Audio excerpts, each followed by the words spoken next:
Shalom, I'm Messianic Rabbi Zev Porat, and welcome to Biblical Hebrew Foundation. Thank you for joining me today. Today I'm going to be speaking to you about Pakad. I encourage you to forward this to as many as possible, like and subscribe. We're living in the end times right now, prophetic end times without setting any dates. And these messages are crucial for the gospel to go forth, for believers to be prepared for Yeshua's second coming and run the race. And so what is the word Pakad in the Bible? You may see it as God intervenes in some languages, in English and other languages. But the word Pakad does mean God intervenes. It also means God oversees. It means God holds accountable. It means God appoints. God guarantees outcomes. When things look like they're all over, God steps in and said, I'm the King of Kings and Lord of Lords, and everything is in my hands. Everything is in my authority. When God Pakads, things move. And I believe we're living right now in the season of Pakad. God is doing amazing things in the midst of the demonic outpouring, in the midst of physical wars and spiritual warfare that we're seeing in Israel and around the world. God says, I'm going to Pakad. But the biblical word Pakad also comes from the root word in Hebrew, Pkudah, which means a command. God gives a command and things happen. Yeshua gave the command, Jesus, and the water and the storm stopped. He Pakad, he gave a command. In Genesis 21, the Bible says God visited Sarah. In Hebrew, it says God Pakad, ve'Adonai Yehovah Pakad et Sarah. God doesn't motivate Sarah. He didn't wait for Sarah's stronger faith. God Pakad her, which means he took oversight of a dead womb. From that moment, the outcome was fixed because God Pakad her in a situation that was impossible. What God is saying, natural limitation doesn't cancel covenant promise. Life comes not because Sarah tried harder, but because God intervened. God Pakad. The account of Hannah in the Bible, Hannah lives in a very spiritually and corrupt period of time. The priesthood is totally corrupt. Israel lacks prophetic leadership.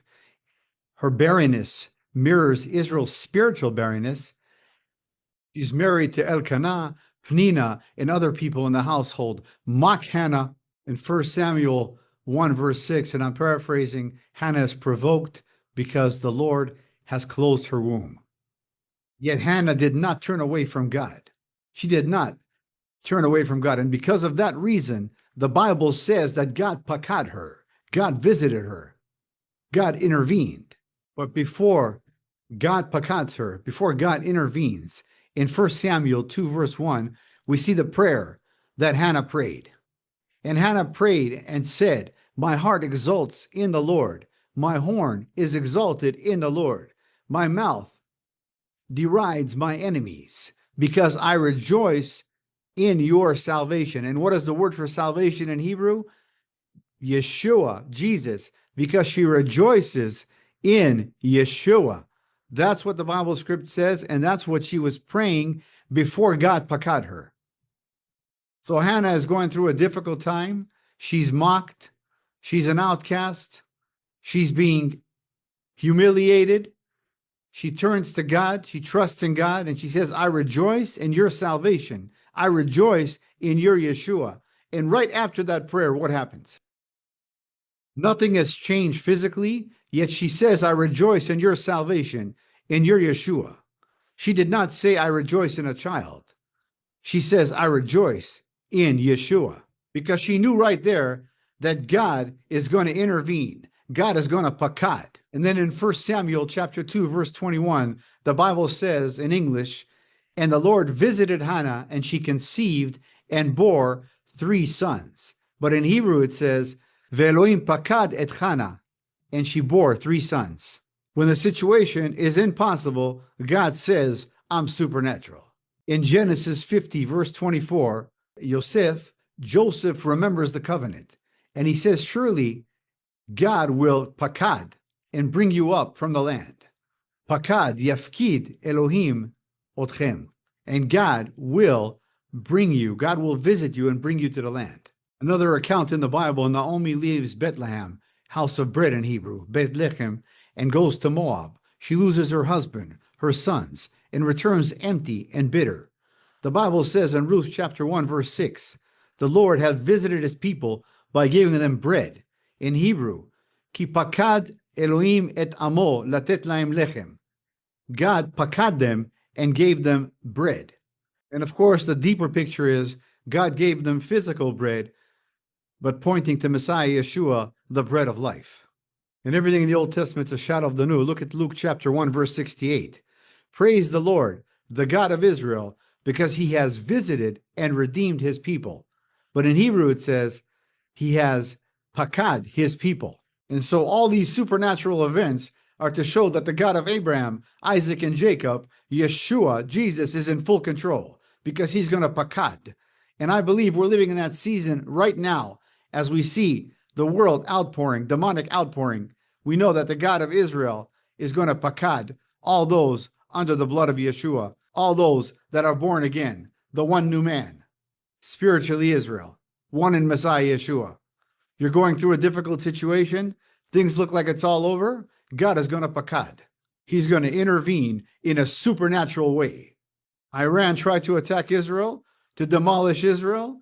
Yes, God used the IDF, but it was God that pakad came in and protected Israel. Let's give a praise in the house of the Lord. We're surrounded by over 120 million enemies, but every time we're attacked, the God of Abraham, Isaac, and Jacob, pakads, intervenes and shows his glory. Because no one will be able to destroy physical Israel. Yeshua's feet will land on the Mount of Olives. He will come back to reign as King of Kings. And the only one, according to the Bible, that'll be able to destroy physical Israel is God on Judgment Day. But until that time, every time Israel is attacked spiritually or physically, God is going to pakad. He's going to intervene in a supernatural way. So if you're going through a difficult time, if things look impossible, remember that God is going to intervene. God is going to pakad.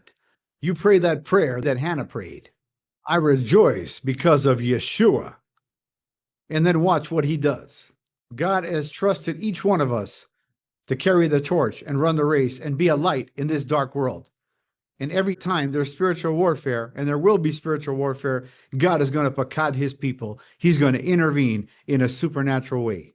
Let's use the word pakad in a way that God commands. We all remember the account in Caesarea Philippi where Yeshua preaches the gates of Hades will not prevail.